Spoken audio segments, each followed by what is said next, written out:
Bueno, bienvenidos a esta charla que es tan importante en estos días de hoy.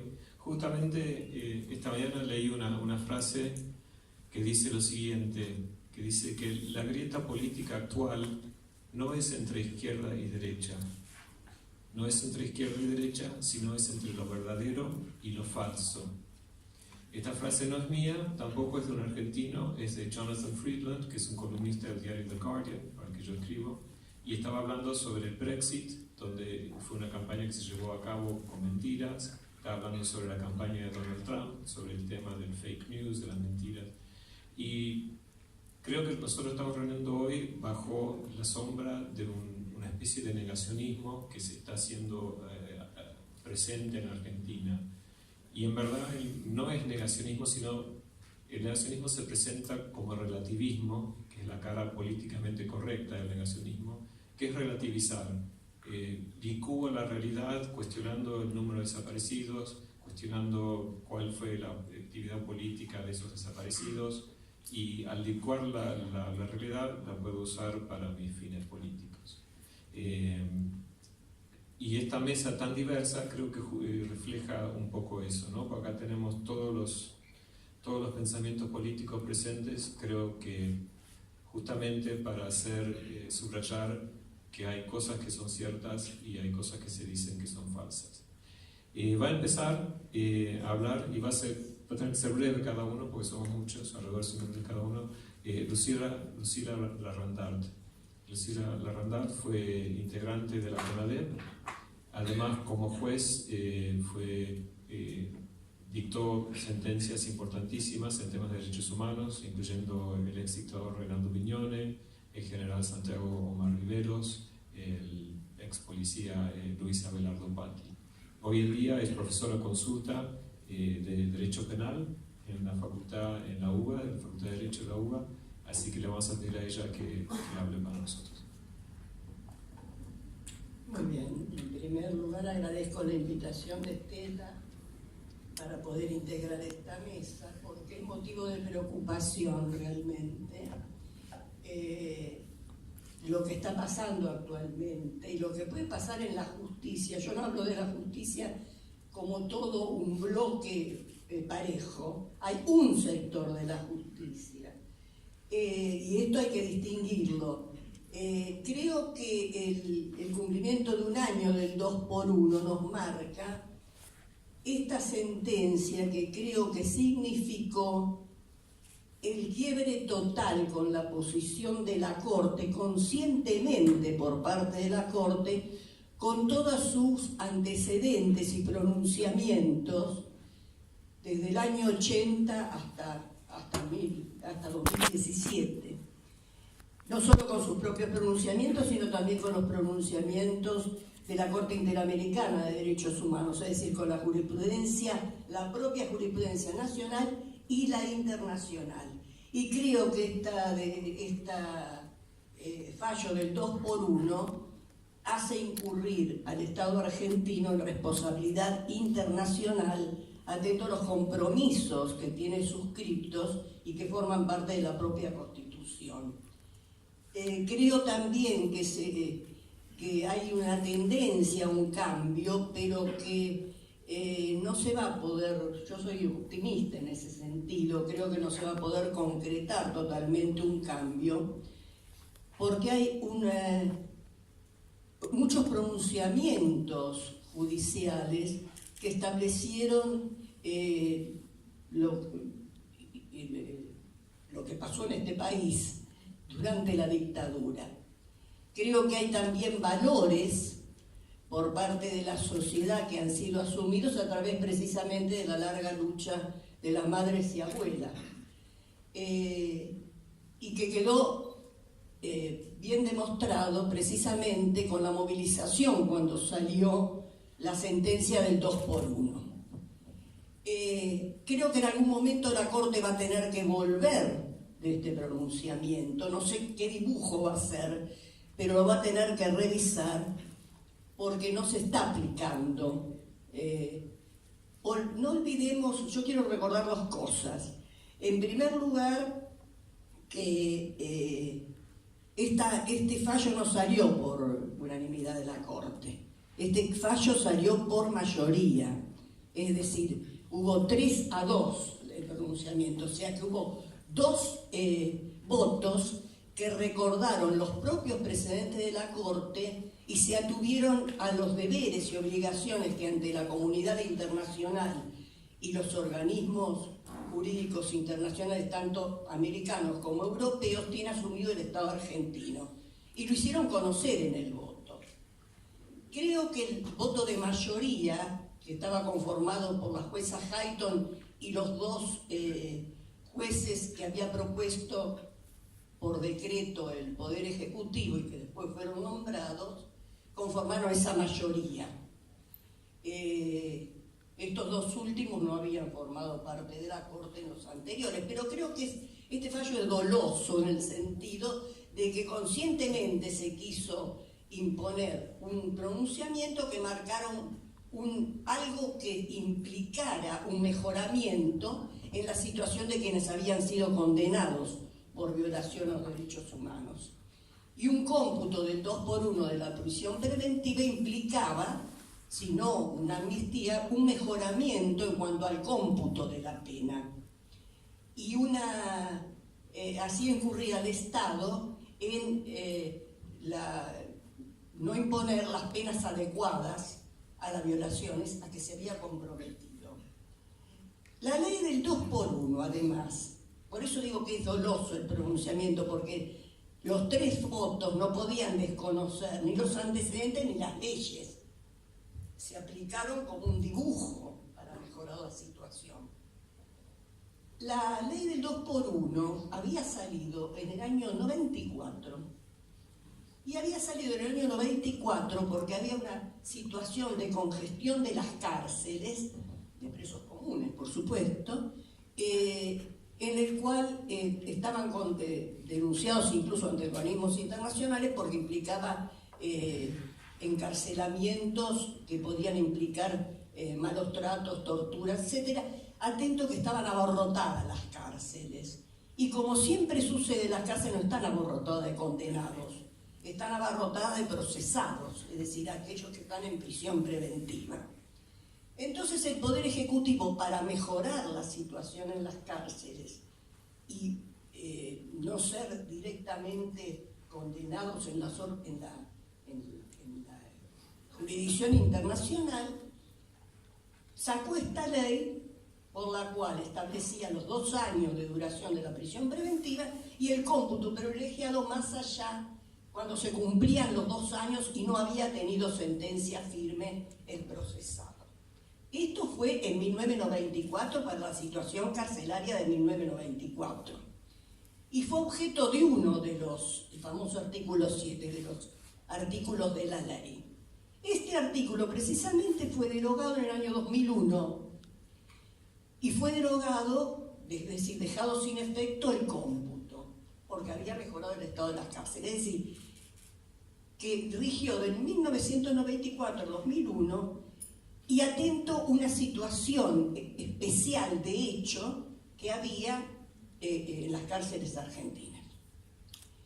El caso Muiña y todos los casos de violación de derechos humanos, por supuesto, los hechos fueron cometidos mucho antes de 1994. Fueron cometidos entre 1976 y 1983. Es decir, no es ley aplicable por haber sido impuesta en el momento de comisión de los hechos. Fue derogado en el 2001 y sabemos que en el 2001 regían todavía las leyes sancionadas en la época de Alfonsín de obediencia de vida y punto final, por el cual habían sido suspendidos y amnistiados, no amnistiados, pero no podían ser procesados ni detenidos ninguno de aquellos que estuvieran imputados de cometer delitos durante la época de dictadura. Es decir, tampoco regían, y sabemos que a partir del 2013 en adelante es cuando se derogan estas leyes y se empiezan a empezar los juicios. Es decir, que son posteriores a la derogación de la ley del 2x1. Es decir, se aplicaron, por eso digo que es doloso, porque una cosa es aplicar mal o interpretar mal una ley, pero otra cosa es cuando la propia Corte emplea una ley que no es aplicable a los sucesos que está juzgando. Esto sí implica utilizar una ley con determinada finalidad. Y en un caso que era de Muiña, que nadie lo conocía, o sea, pero sentaba jurisprudencia para el resto de los imputados por violación de los derechos humanos. Esto es lo grave. Es más, Muiña creo que fue detenido en el 2007, el que se le aplicó la ley, y condenado precisamente por la Corte en última instancia en el 2017, es decir, muchos años después de la vigencia, es decir, tanto de la sanción como de la derogación de la famosa ley del 2x1. Por eso digo que es un cambio cualitativo que la Corte, evidentemente, o por concordancia con el Ejecutivo, que en última puede o no tener concordancia con el Ejecutivo, esto no es un pecado de la justicia, concordar o no con el pensamiento de quien gobierna en ese momento, pero sí debe aplicar las leyes debidamente. Y en esto es en lo que falló la Corte y la aplicó indebidamente, en aplicar una ley que no era aplicable. Por eso cuando se hace una cosa de ese tipo, uno piensa por qué se hizo, y evidentemente esto es por qué se hizo. Lo que pasa es que creo que no se contaba con la movilización a que dio lugar la aplicación de esta ley, que demostró que más allá de lo que se llama de un lado u otro lado de la grieta, que yo creo que no existe, pero supongamos, salieron todos. Es decir, no se salieron quienes eran partidarios de este gobierno o del gobierno anterior. Salió una gran cantidad de gente de la población que protestaba por la aplicación de esta ley que favorecía a aquellos que habían sido condenados por autoría de algunos de los delitos contra los derechos humanos. Por eso creo que por eso digo que yo soy optimista, porque creo que ya se ha implantado en la sociedad argentina una cultura de valores jurídicos distinta a la que imperaba cuando terminamos el proceso. Es decir, el proceso también logró imponer una cultura antijurídica, digamos, de no aplicación de las leyes cuando terminó el proceso. Y mucha gente era tolerante con eso. Todo lo que pasó desde el 83 hasta ahora, incluso el hecho del juzgamiento y la publicidad de los juzgamientos, hizo que se cambiara esta cultura jurídica, y creo que ahora está fincada una cultura de cumplimiento de los derechos humanos. Y esto me parece que es importante también para poder ser optimista, a lo mejor me equivoco, con respecto a la nueva forma de encarar que se quiere dar a estos hechos, volviendo a lo que ya es imposible de volver, que es la teoría de los dos demonios. Es decir, la propia cultura jurídica, los propios pronunciamientos demostraron que acá no existieron dos demonios, que acá hubo un solo demonio que contaba con el aparato del Estado para poder castigar a aquellos que podían cometer delitos, y que no usó el aparato del Estado, sino que usó un aparato ilegal, trató de ocultar todos los hechos, no juzgó a nadie, directamente mató a sus opositores, de modo que acá está probado que no hubo dos demonios. Por otra parte, se ha sancionado la Convención de los Delitos de Lesa Humanidad, y sabemos que no cualquier delito puede ser de lesa humanidad. Solamente son delitos de lesa humanidad aquellos que tienen el apoyo del aparato del Estado contra la población. Lo demás son hechos comunes. Es decir, el hecho de que una persona mate a otra aisladamente no es un delito de lesa humanidad, aunque ese mismo homicidio en el contexto de la represión del aparato del Estado pueda llegar a ser un mismo delito de lesa humanidad. Es decir, no hay ninguna posibilidad, creo, más allá de que se tengan, es cierto que acá hay un peligro, que es la influencia de los medios de comunicación. Los medios de comunicación crean hechos, crean realidades que pueden o no existir, y que la gente ve todos los días y se cree que pasa y resulta que no pasa. Es decir, en estos momentos, a diferencia, como yo soy vieja, he vivido en varias sociedades de distinto matiz, y creo que la influencia de los medios de comunicación, sobre todo cuando están monopolizados, es sustancial en la conformación de una sociedad. Pero más allá de eso, creo que ni siquiera los medios de comunicación llegaron a apoyar este fallo del 2x1. Tengo que terminar, ¿no? Yo lamento mucho porque me dieron poco tiempo, me gustaría más, pero quería dejarles esta visión un poco optimista del punto de vista jurídico. Y bueno, lo único que me alarma sí es una sola inclinación del Poder Ejecutivo, que es a conformar los fallos de los jueces de acuerdo a su medida. Esto es lo que más me alarma, es lo único que me alarma. Pero bueno, esperemos que esta desviación del presidente sea oportunamente enmendada, si no la va a aumentar la población. Gracias.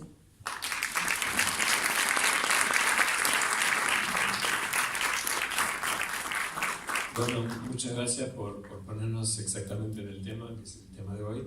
Le voy a pedir a Victoria Donda, diputada por el Movimiento Libres del Sur, que nos hable de este tema, que bueno, no hace falta subrayarlo, que Victoria nació aquí mismo en la ESMA, y no creo que es eso lo que le da autoridad para hablar, sino su gran trabajo y sus propias cualidades. Victoria. Muchas gracias. Muchas gracias a todos, a todas por invitarme. Gracias, Estela. Gracias también por este espacio de encuentro. La verdad es que a veces creo que en nuestra vida política nos ocurre como nos ocurre en la vida personal. Yo no sé si a ustedes les pasa, pero a veces en la vida personal uno se da cuenta en los malos momentos que desperdició otros momentos no tan malos, ¿no? Y a veces en la vida política nos encuentra juntos en momentos como estos, que la verdad son momentos de mucha angustia para nuestro pueblo, y por lo menos a mí me hace reflexionar cuántos otros momentos desperdiciamos y podríamos haber potenciado todos juntos, ¿no? Ver que con un espíritu autocrítico también, que cómo vivimos otros momentos de nuestra propia historia. Pero aquí estamos todos y todas juntas, así que es algo para festejar, y gracias por este encuentro también amplio, político y de reflexión, de una reflexión absolutamente necesaria. Un año de lo que fue el fallo de la Corte, conocido como 2x1, creo que lo que logramos hacer en ese momento fue absolutamente histórico. Como decía Manuel y recordaba, en tiempo récord, en 24 horas logramos sacar una ley. Una ley que lo que le decía era a la Corte, pero no solo a la Corte, sino a los factores de poder, hasta aquí. Hay cosas que conquistamos y que no estamos dispuestos a resignar. Ese fue el piso de acuerdo que tuvimos desde todos los sectores de la política. Fue presentar un proyecto de ley y ponernos de acuerdo enseguida entre todos los bloques, entre todos. El Frente para la Victoria, los bloques Más Chicos, Cambiemos, todos los bloques, y salió por unanimidad, salvo Olmedo, pero bueno, hasta me pone un poco contenta. Salió por unanimidad ese proyecto de ley, tanto en diputados como en el Senado.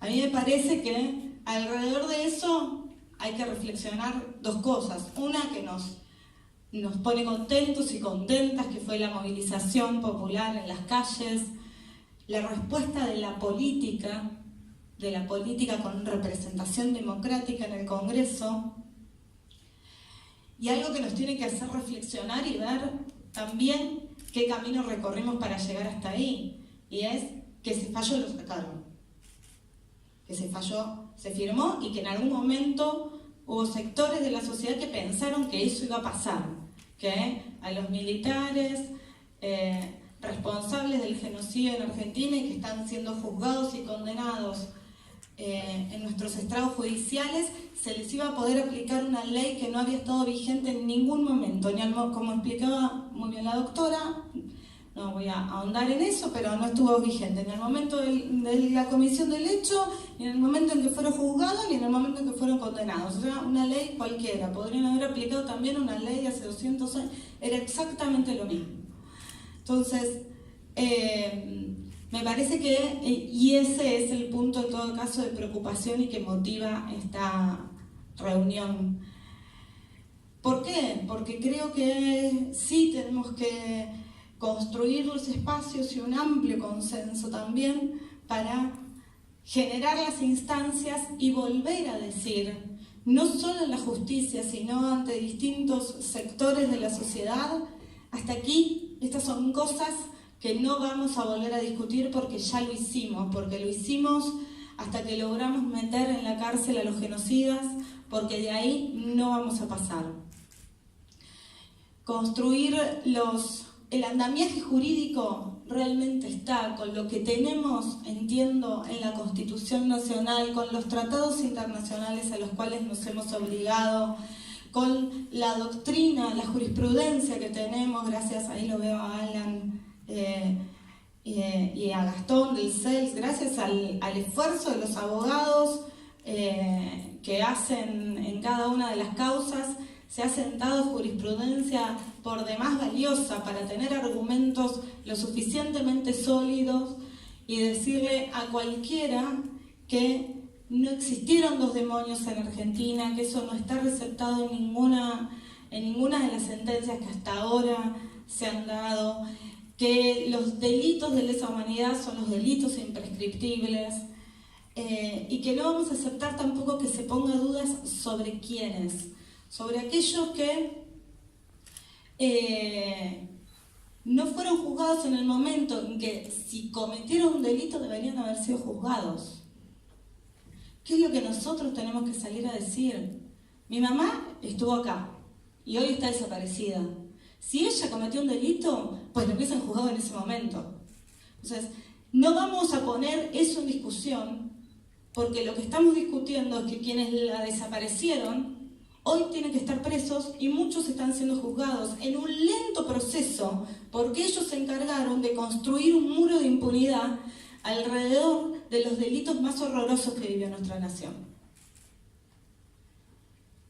La verdad es que yo estoy convencida de eso y creo que lo que tenemos que hacer es reunir toda la fuerza necesaria para salir a decir eso afuera, en la sociedad, fuerte, que nadie aproveche esa situación para volver a sembrar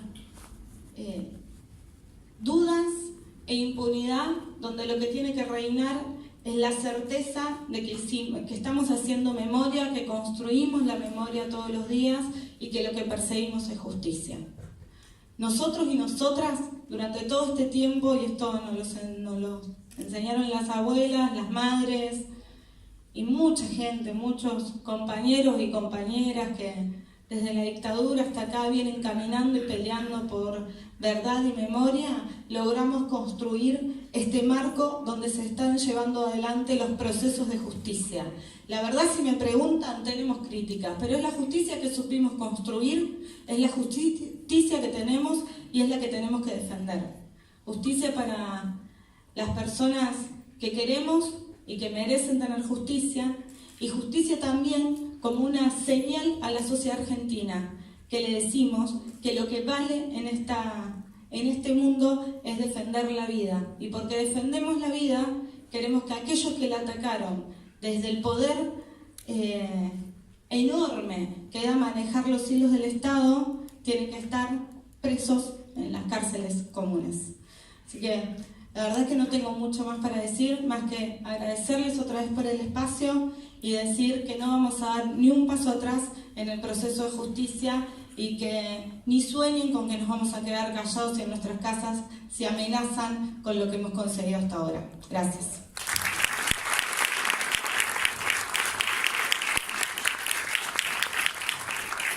Bueno, excelentes palabras de Victoria, del aprendizaje que hemos recibido de abuelas y madres, y de la batalla que no se va a dejar de llevar a cabo. Próximamente va a hablar Daniel Lipovetsky, que es diputado nacional por la provincia de Buenos Aires, por el PRO. También fue secretario de Inclusión y Derechos Humanos del Gobierno de la Ciudad de Buenos Aires. Le vamos a pedir a Daniel que nos hable ahora. Gracias, hola, buenas tardes.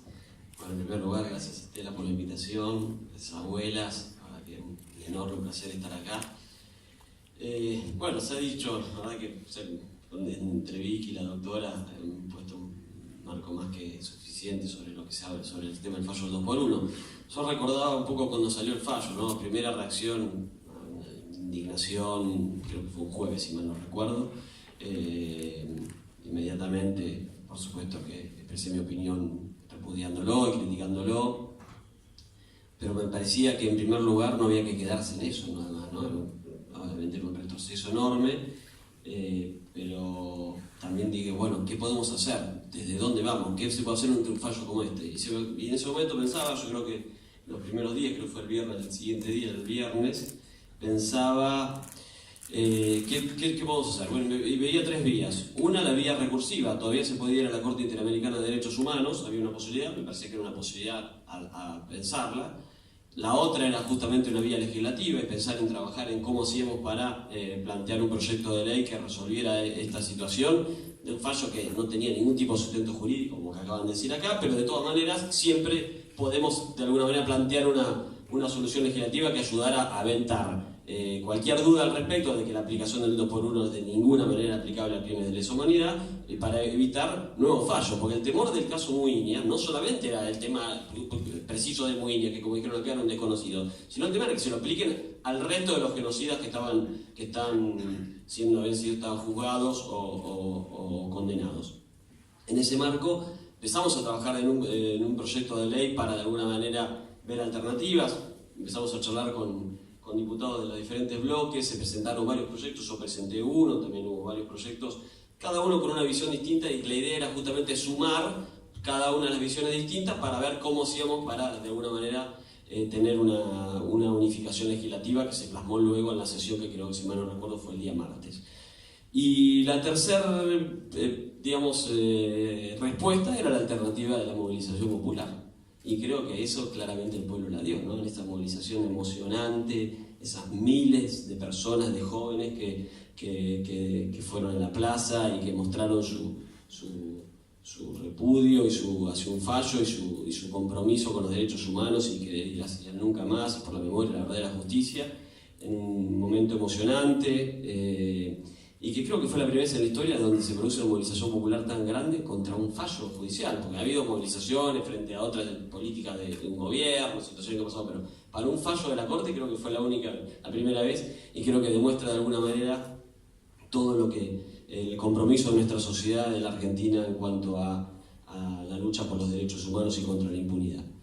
Y así fue que trabajamos, y con respecto al proyecto de ley, que fue lo que más nos tocó, pues por nuestro rol de diputados, por supuesto. Nos encontramos el día lunes, si mal no recuerdo, tratando de consensuar una vía legislativa, buscamos los proyectos en un marco que que en ese momento, quizá ahora me parece más normal porque lo estamos haciendo con el debate sobre la despenalización del aborto, pero en ese momento, en el contexto donde nos sentamos en la mesa diferentes representantes de diferentes bloques, cosa que generalmente no pasaba, ¿no? Porque realmente uno consensuaba con un bloque, con otro, pero lo que encontré ahí era una mesa donde estaban sentados todos los bloques con una misma posición, encontrar una solución legislativa para de alguna manera repudiar y resolver un fallo terrible como en el caso Núñez. Y lo encontramos.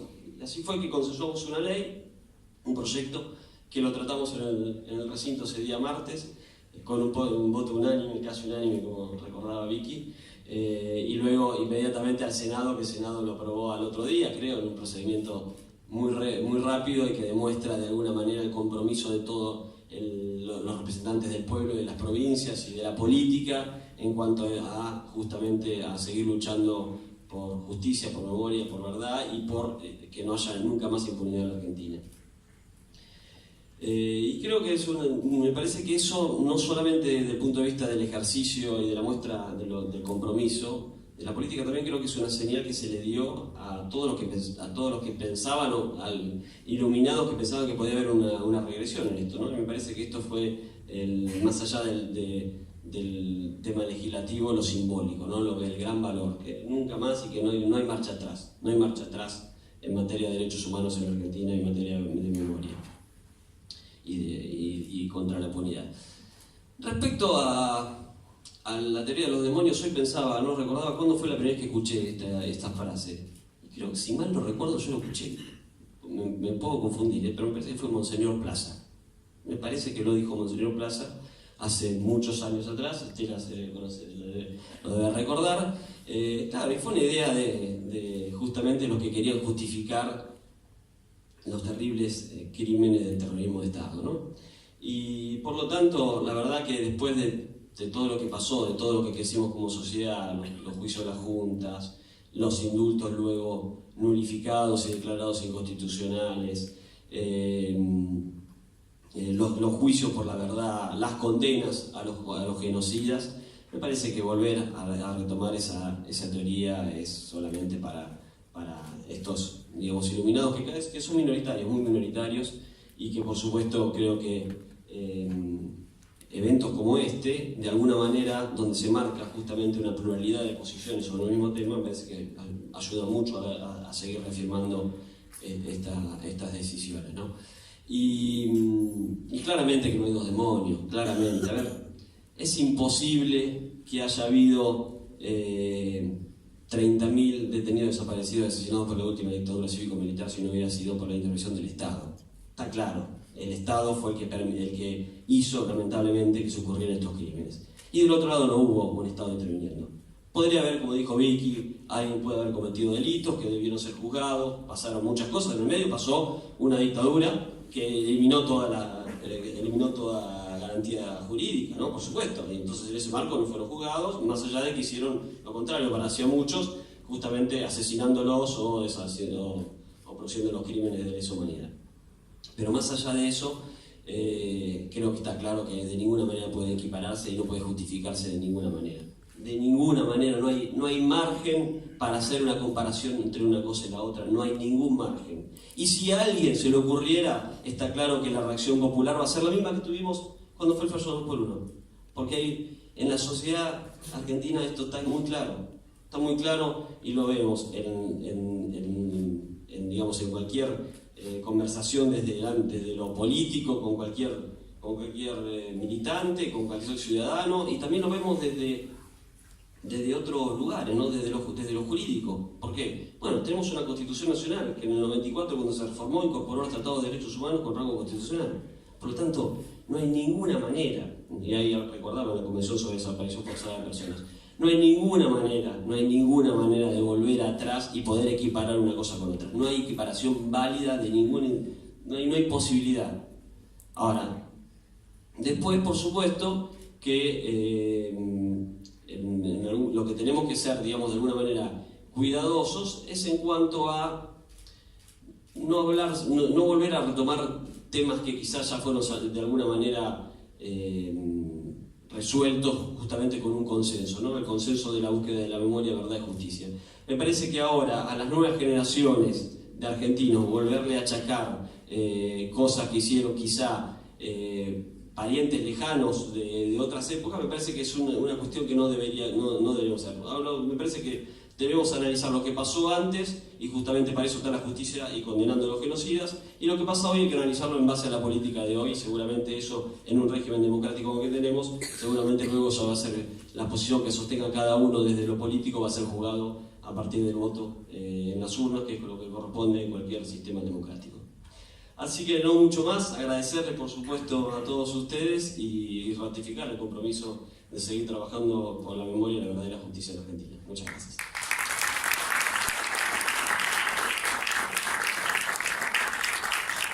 Bueno, muchas gracias a Manuel Poletsky. Próximamente va a hablar Luis Contigliani, que es diputado nacional de la provincia de Santa Fe por el Frente Progresista Cívico y Social. Luis.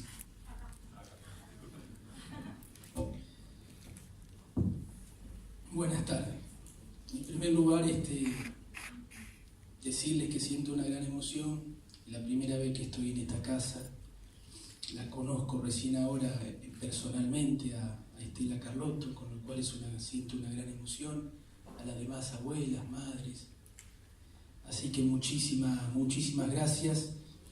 También quiero agradecer al doctor Santiago Berciatúa, un joven rosarino que lleva la causa de las abuelas en su sangre y milita incansablemente desde su profesión de abogado en Rosario y da testimonio de la defensa de los derechos humanos.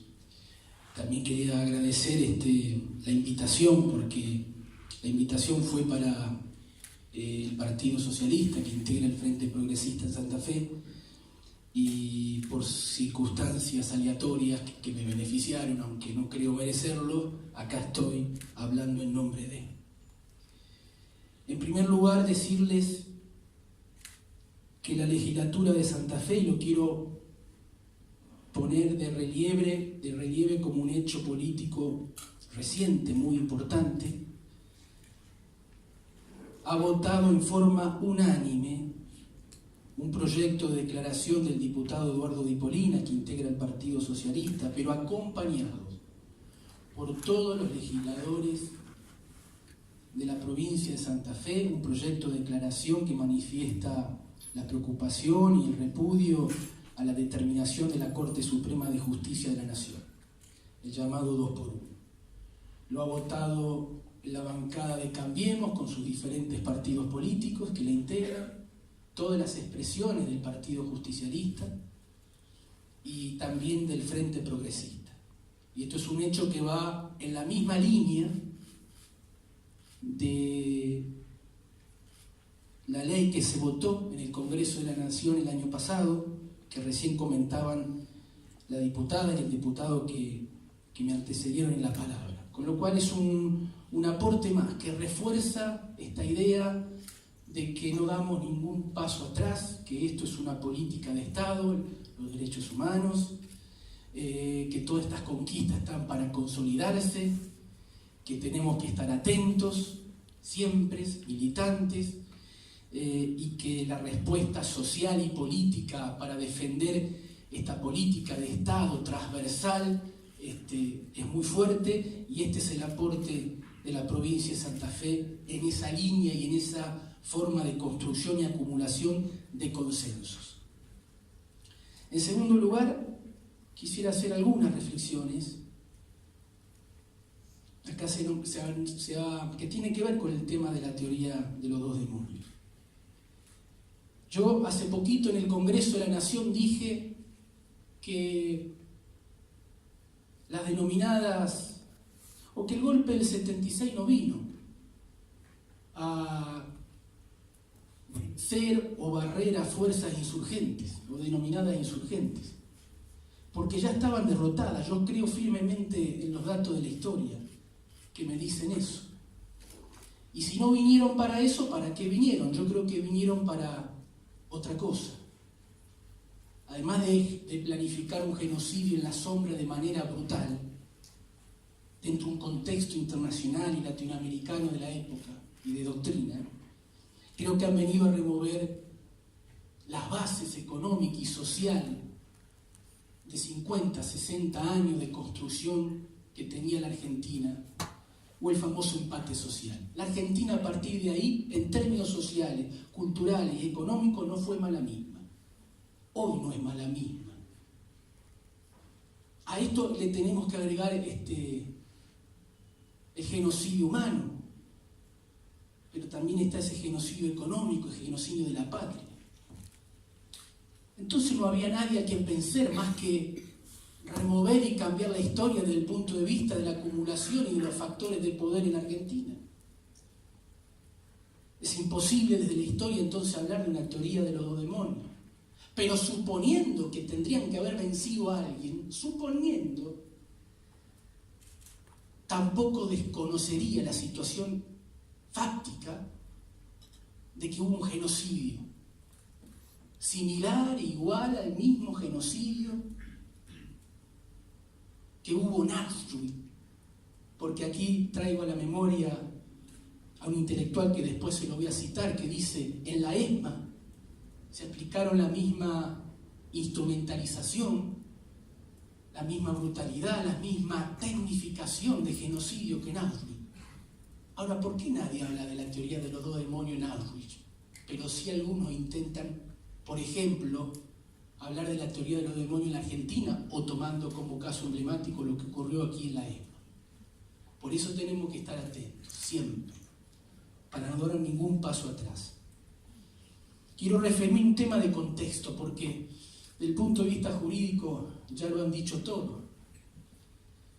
Pero quiero hablar del contexto del fallo. Y quiero ser muy cuidadoso aquí porque voy a manifestar algunas diferencias con el presente de la Argentina, pero lo hago créanme, con la lealtad del corazón de una persona que no juzga un gobierno en blanco y negro. De hecho, compartimos acá y venimos diciendo de que esta política del 2x1 se encontró con una férrea defensa de todo el sistema político. Pero sí decir de que en el actual contexto hay algunas cosas que preocupan. Yo pienso de que cuál hubiera sido la respuesta de algún funcionario de la nación, no de todos, si no hubiera habido una respuesta social y popular y parlamentaria y política frente al 2x1. Tengo mis dudas. Está claro también que la doctrina Chocobar es una doctrina que la tenemos que señalar y poner en la mesa, porque está también en la misma línea de lo que estamos cuestionando. Y ahí tenemos que hablar de Nahuel, tenemos que hablar de Facundo Ferreira, este chico de Tucumán, o esta idea que siempre la gendarmería, el beneficio de la duda lo va a acompañar. Eso no está para nada bien. Tenemos que hablar de los juicios de lesa humanidad que me dicen los especialistas que están parados, que viene todo con sus tiempos y su forma, especialmente las audiencias, y qué hacemos con los delitos de responsabilidad o la responsabilidad empresarial, especialmente frente a los delitos de lesa humanidad. También eso está en la mesa. Insisto, lo hago con el cuidado y la lealtad de corazón de entender que esto no comprende a todos los que forman parte del gobierno o de un gobierno cualquiera sea. Siempre comprende a algunos determinados. Pero ese contexto está, no lo podemos negar y me preocupa como militante político. Finalmente quiero decir que para mí la memoria es una construcción permanente. La memoria tiene esa doble función en el tiempo y en el espacio. Permite recordar el pasado, especialmente las historias de los vencidos, que es lo que tenemos que rescatar en la historia, para que el presente no los injurie, no los calumnie, pero a la vez una construcción permanente. La memoria es una pedagogía permanente. Pero frente a algunos grietas y resquebradizos y algunas endijas de nuestra historia presente que se va metiendo, algunas confusiones, algunos análisis equivocados de nuestra historia reciente, a ello le quiero contestar como le contestó o escribió en un gran libro, José Pablo Feynman, que es la filosofía y la historia, el barro de la historia. José Pablo Feynman dice ahí: todos los desaparecidos son mis compañeros desaparecidos, son mis víctimas. No me importa qué ideología tenía cada uno de ellos, por qué idea murió. Ninguno de ellos merecía morir así. Todos merecían un juicio que ni por asomo tuvieron, porque la Junta desde el inicio planificó un genocidio brutal bajo la sombra. Muchísimas gracias.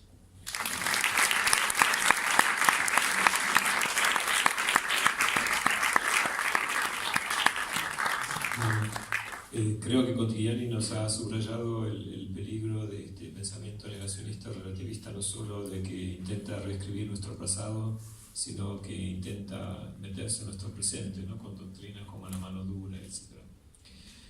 Ahora le voy a pedir que hable a Santiago Cantón, que es secretario de Derechos Humanos por la provincia de Buenos Aires. Fue además secretario ejecutivo, creo que de la Comisión Interamericana de Derechos Humanos en Washington durante 11 años. Así que le vamos a escuchar sobre este tema. Muchas gracias.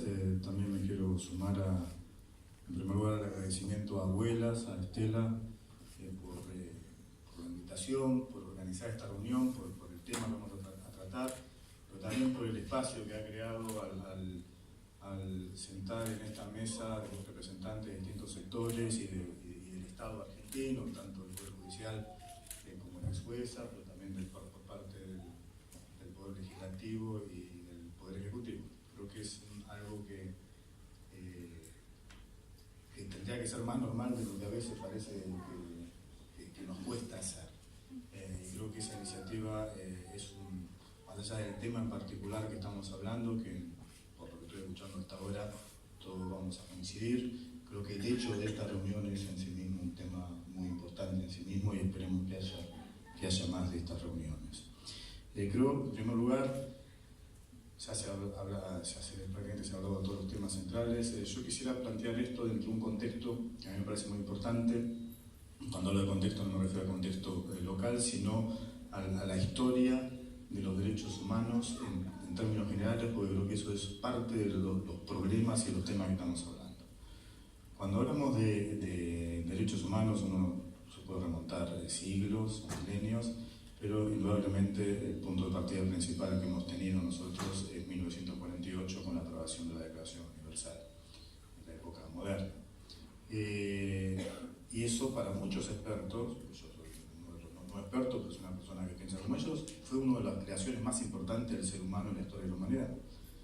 Otorgarle al individuo derechos, ¿no? Que esto era una novedad, una enorme novedad, y romper el muro de la soberanía para que se pueda entrar y se pueda ver qué estaba pasando en los distintos países y defender los derechos humanos de los individuos.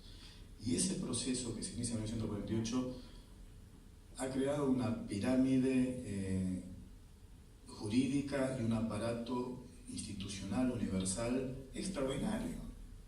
En 70 años, este año se cumplen los 70 años de la aprobación de la Declaración Universal. En 70 años se han creado decenas, cientos de declaraciones, resoluciones y normas internacionales de protección de derechos humanos. Se han creado instituciones de todo tipo a nivel internacional para proteger los derechos humanos. Y se continúa avanzando mucho más lentamente, por eso siempre hablo del Big Bang de los derechos humanos, porque explotó en 1948, pero después está empezando a ir más despacio, pero sigue avanzando de alguna manera. Y creo que una de las obligaciones que tenemos todos los que trabajamos en este tema es recuperar ese espíritu de 1948 que, ¿no?, 70 años después está difícil de sostenerlo y de mantenerlo. Pero ¿cuál era la contraparte de eso que se creó, que la humanidad entera creó con un esfuerzo enorme, con una cantidad de personas y recursos económicos para que esto funcione? La contracara de eso es que los estados cumplan con las decisiones, que cumplan con las normas internacionales, que cumplan con la jurisprudencia internacional. ¿Por qué? Porque estamos hablando de derecho. El cambio de 1948 fue pasar de que los derechos humanos sean una cuestión que dependiera de la voluntad de una persona o de un Estado a una cuestión de derechos.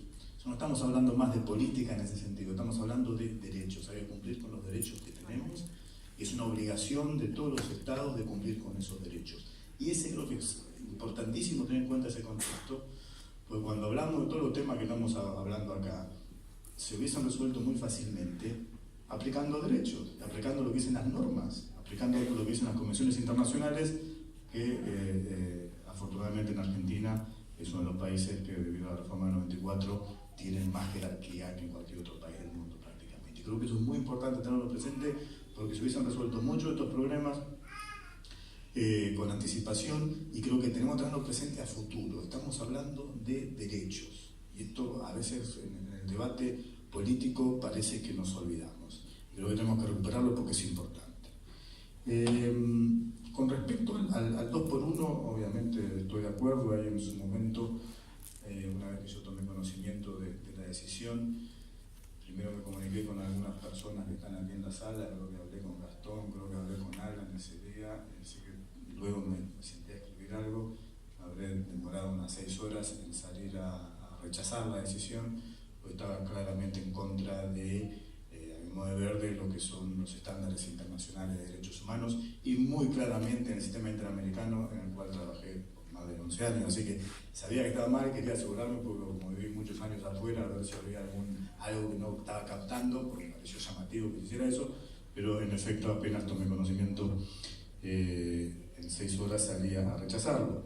Rechazarlo, primero porque estamos hablando de crímenes de lesa humanidad, y creo que eso es a veces lo que jueces y en general la sociedad no sabe, porque estamos hablando de crímenes de lesa humanidad, que es una categoría muy distinta. Y aquí también me atrevo a hacer un poquito de historia, porque ahora este mes se cumplen 103 años de la primera vez que se utilizó la palabra crimen de lesa humanidad, que fue en un simple comunicado de prensa en relación con el genocidio armenio, por parte del comunicado hecho por Francia, Inglaterra y Rusia. Y ahí también hubo una evolución enorme en relación a lo que entendemos por crimen de lesa humanidad. Obviamente Nuremberg, los juicios de Nuremberg fueron un gran paso, pero en toda esta evolución que ha habido hasta la década del 90, en toda esta evolución de los crímenes de lesa humanidad, siempre se entendió que eran los crímenes más graves, por lo tanto tenían que tener las condenas más graves. Inclusive hay una decisión de un tribunal internacional que dice que no pueden, los crímenes de lesa humanidad no tienen agravantes. ¿Por qué? Porque tienen que ser las condenas las más graves, de por sí. Entonces, que haya agravantes no tiene sentido, porque quiere decir que habría distintas categorías, si no las hay. ¿Por qué? Porque tienen que tener las condenas más graves. Y no pueden tener beneficio. Y el 2x1 de alguna manera representaba eso y rompía también con otra cosa que dijo el sistema interamericano, que es la proporcionalidad que deben tener las penas.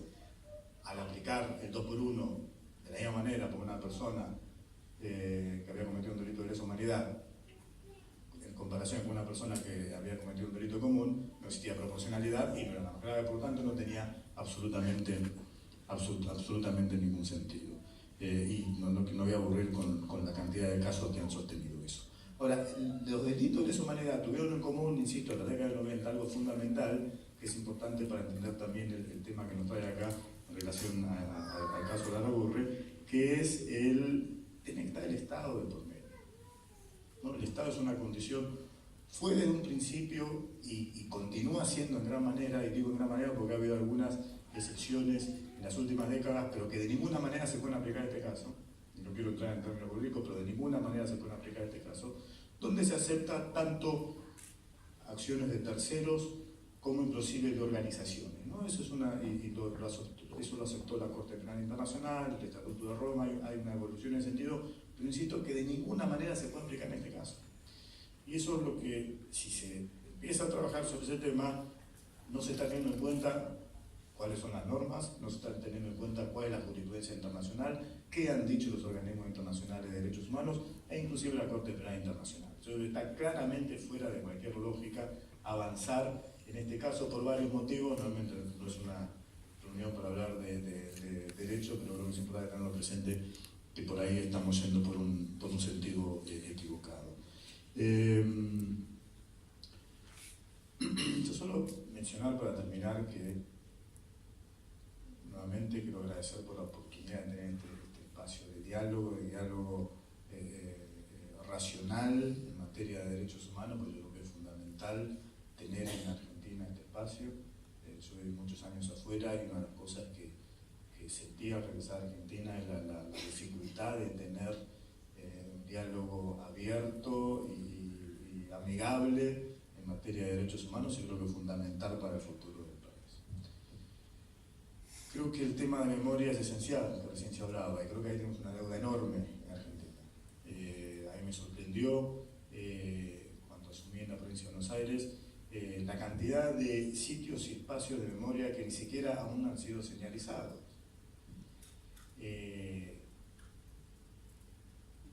Y también la cantidad de casos, aquí Gastón tiene mucha, bueno, y Alan también muchísima más información con respecto a esto, la cantidad de juicios que si continúa el trámite normal, tal vez se definan dentro de 40 años, cuando ya claramente no va a haber justicia de ninguna manera en esos casos.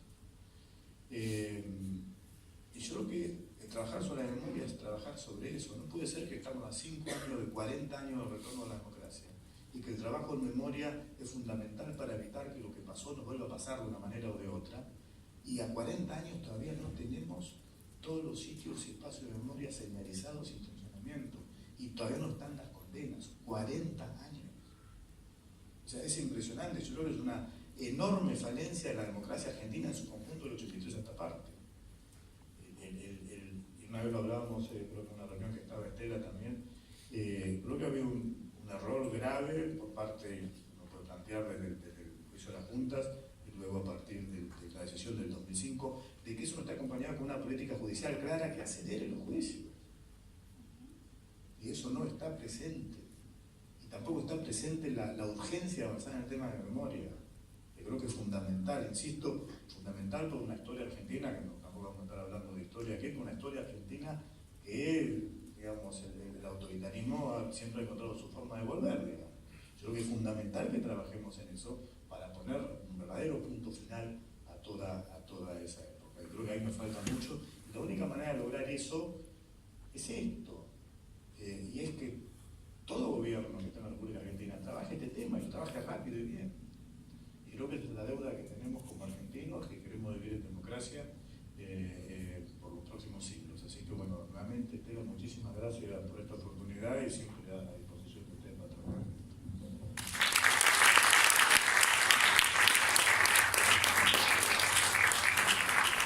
Bueno, muchas gracias, Santiago, que nos ha dado una visión un poco más amplia de lo que significan los derechos humanos, no solo para Argentina, sino para todo el mundo. Próximamente nos va a hablar Agustín Rossi, diputado nacional por la provincia de Santa Fe, además jefe de la bancada del JFPB en la Cámara de Diputados, si no me equivoco, y ex ministro de Defensa. Nos va a hablar ahora Agustín. Bueno, muy buenas noches, muchísimas gracias. Muchísimas gracias, Estela, por la invitación. Es un gusto estar aquí. Recién recordaba que la última vez que había estado había estado entregando un documento valioso que nosotros recuperamos, encontramos, mejor dicho, en la gestión nuestra en el Ministerio de Defensa, en el segundo subsuelo del edificio Cóndor, encontramos las actas de la dictadura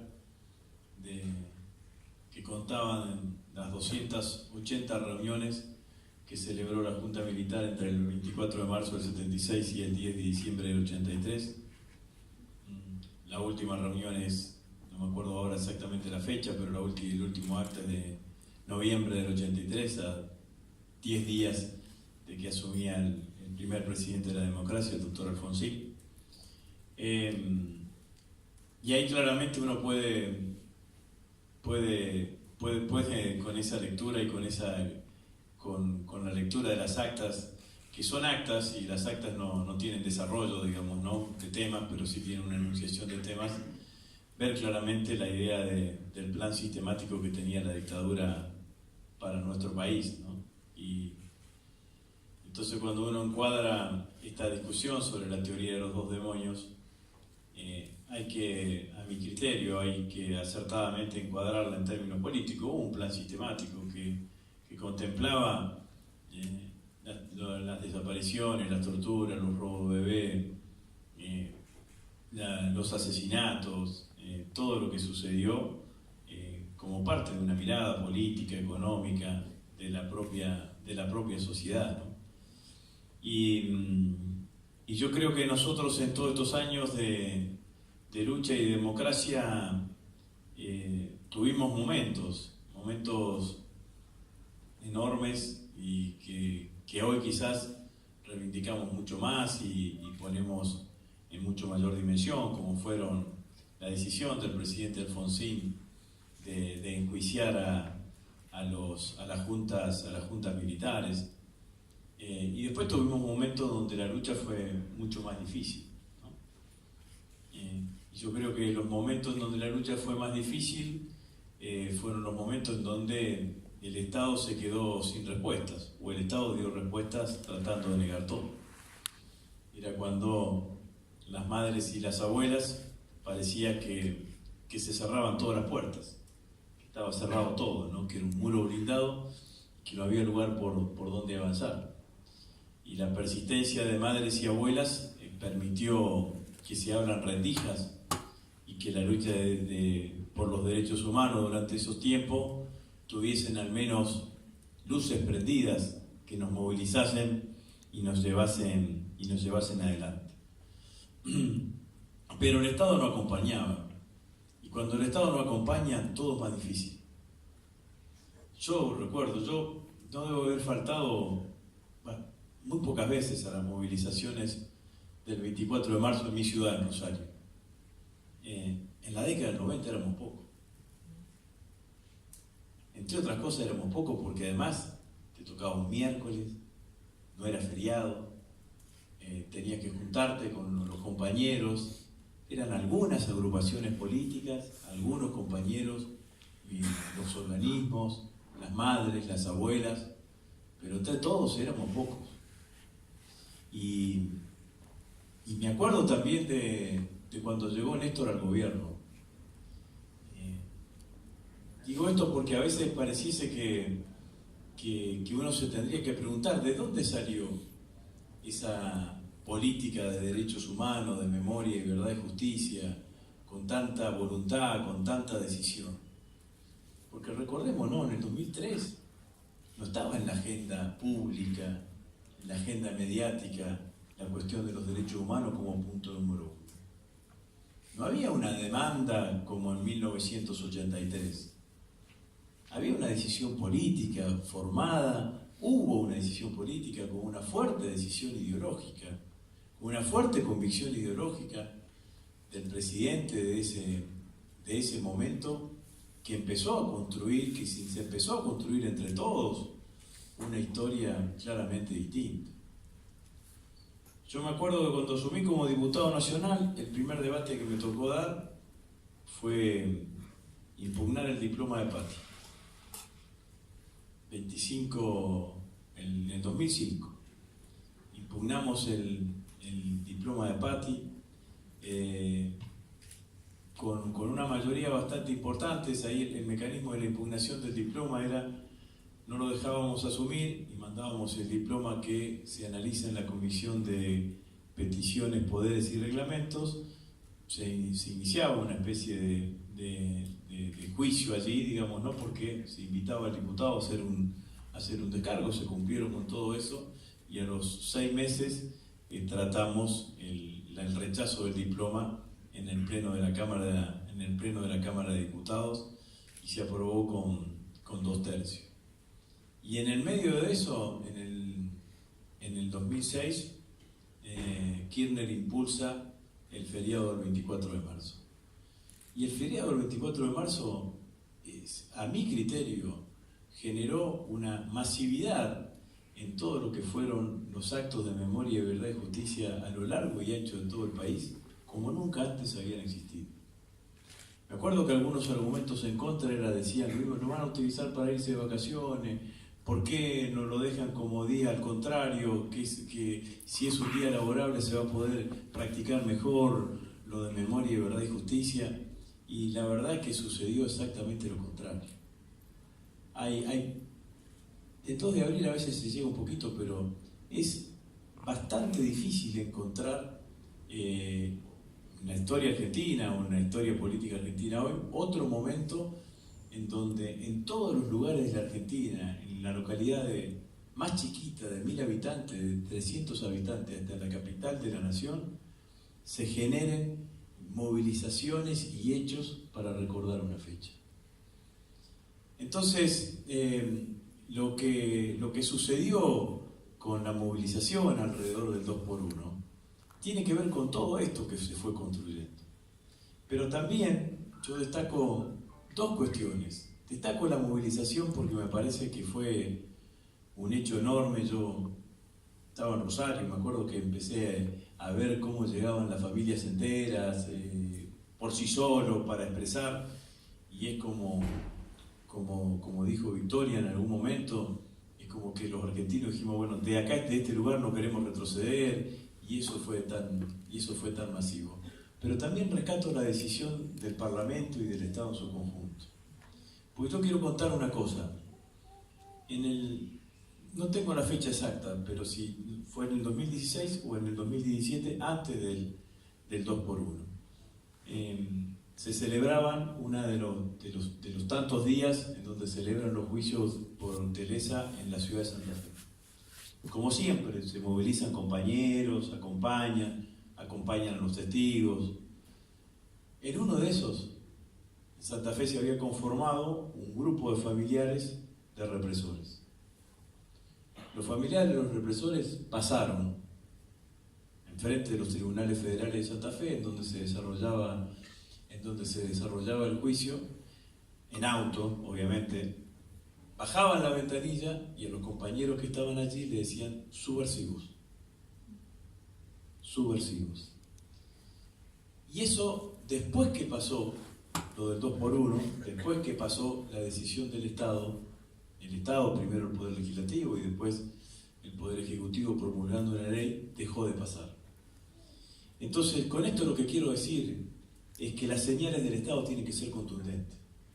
No tienen que dar lugar a dudas, a debates, ni a cuestiones que permitan que aparezcan otras rendijas. En Santa Fe, en esa misma época, finalmente se suspendió, pero se había promocionado por las redes sociales una conferencia de este grupo de familiares para reivindicar lo actuado por los represores durante la dictadura militar. Y en todos estos años, cuando el Estado tomó una decisión, cuando el Estado tomó una mirada, permitió la construcción de la memoria en un determinado sentido y en un determinado lugar y hacia un determinado nivel de avance. Y nosotros no tenemos que permitir que eso se retroceda. La construcción de la memoria, lo decía alguien recién también, es un ejercicio permanente. Y ese ejercicio permanente necesita no solamente de los militantes, de las agrupaciones políticas, de los organismos de derechos humanos, sino también del Estado. Cuando el Estado descalifica la acción de un organismo de derechos humanos, la acción de un militante, cuando el Estado pone en cuestiones valores y sentencias que ya están resueltas por el conjunto de la sociedad argentina, no ayuda a la construcción de esta memoria, no ayuda al fortalecimiento de esto. Por eso, en esa jornada del 2x1, la movilización popular fue importante, marcó, pero la decisión del Estado también fue muy importante.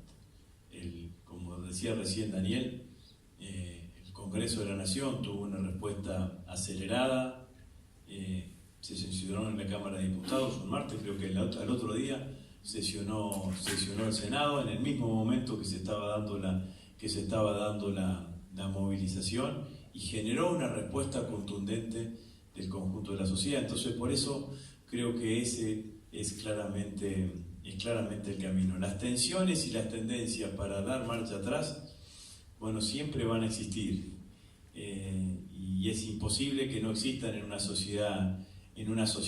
Uno puede aminorarlas, uno puede aislarlas, uno puede lograr que no se masifiquen, que no se amplíen, pero con la ayuda del Estado y con el Estado parado en un lugar es absolutamente distinto que con el Estado parado en otro. Muchas gracias.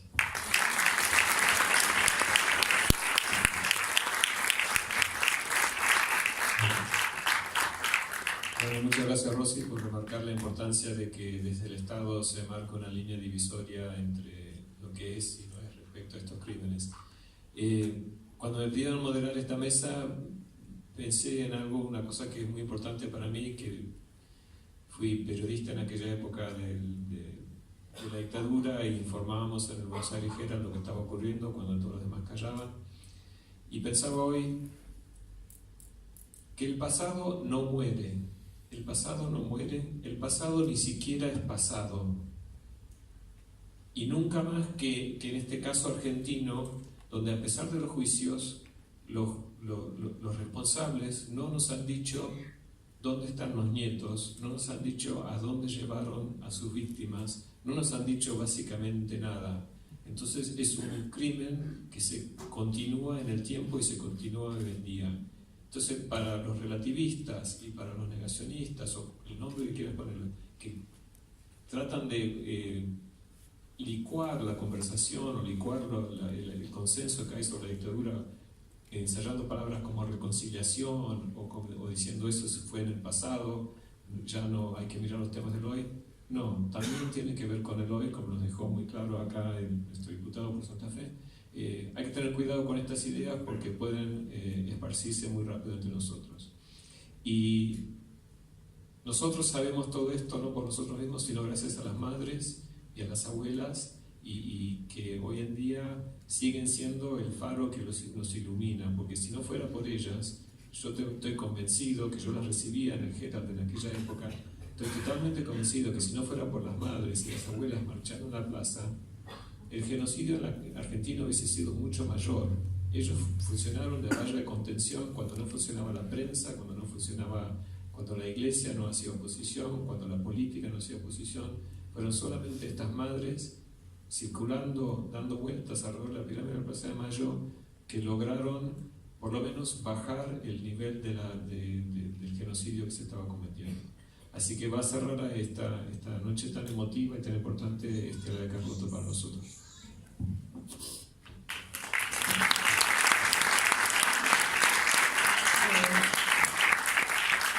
Muy buenas tardes, queridos amigos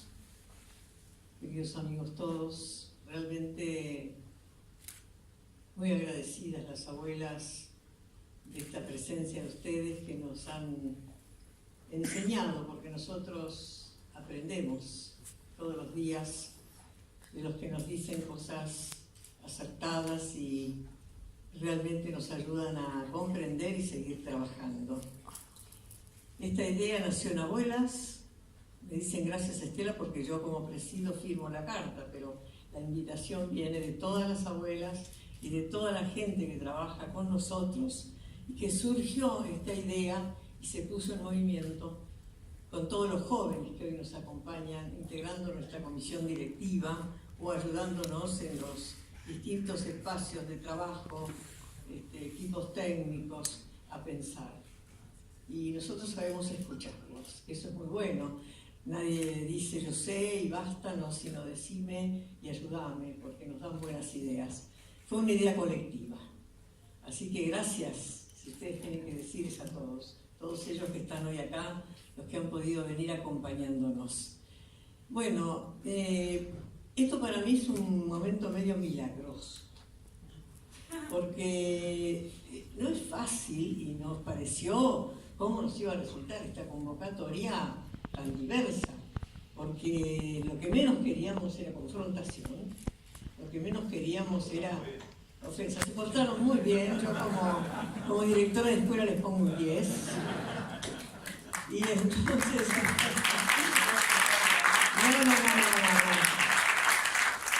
No. Por eso los preparamos con sanguichitos y esas cosas mimosas de abuelas para que vengan acá bien serenitos. No, yo creo que están, caramba, si sabrán ellos los que son parte del Congreso, cómo pueden discutir y decirse a veces cosas bravísimas y luego los vemos tomando un café en la esquina.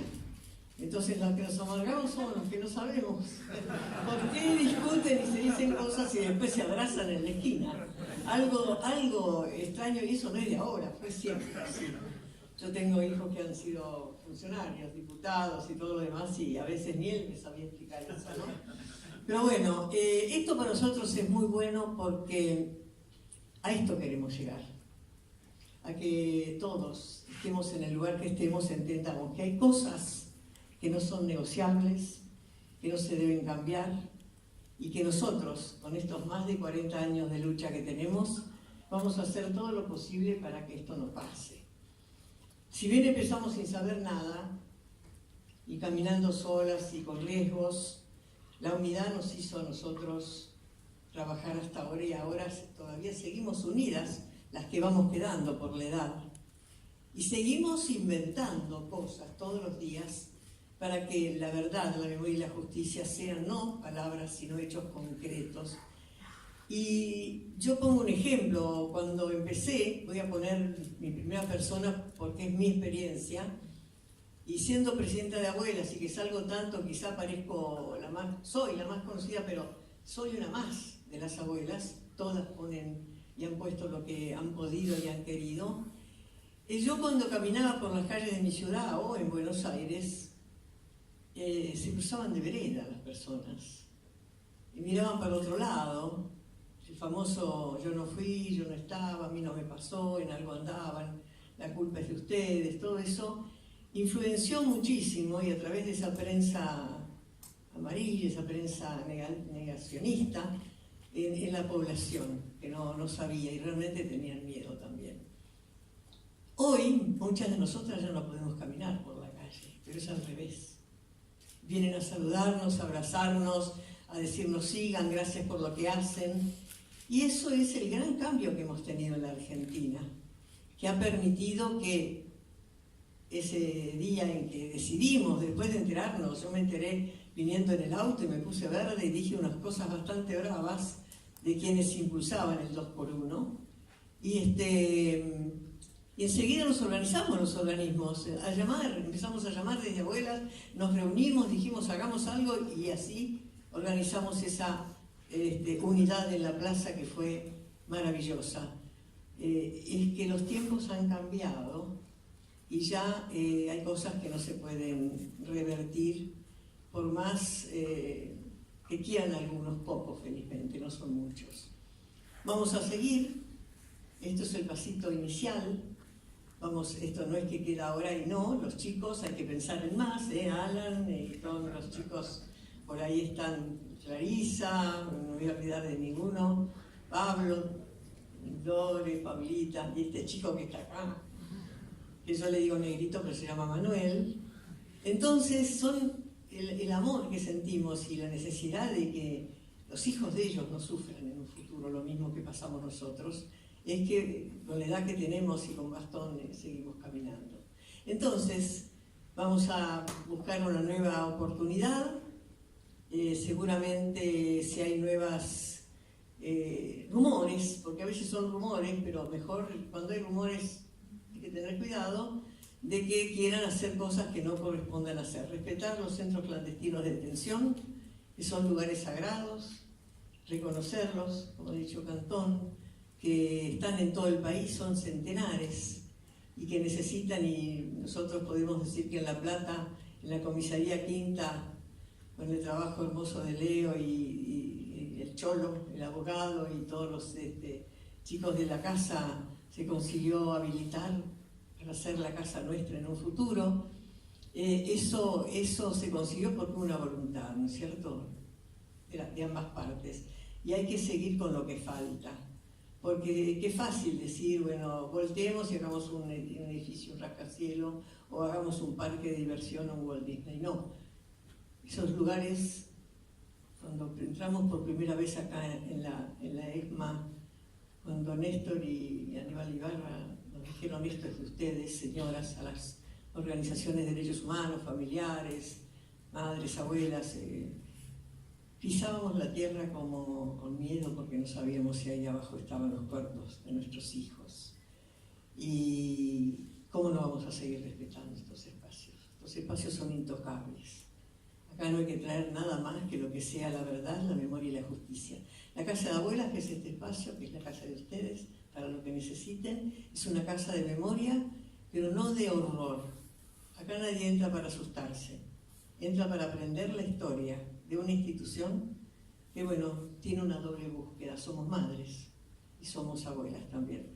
Así que, bueno, nos vamos con más fuerza. Todos los que han trabajado, ha sido un éxito esta reunión. Les agradezco muchísimo cada palabra que dijeron, porque nos ha entrado en el corazón, nos ayuda a pensar y a seguir inventando cosas, y lamento por ustedes porque van a tener que seguir trabajando con nosotros. Muchísimas gracias.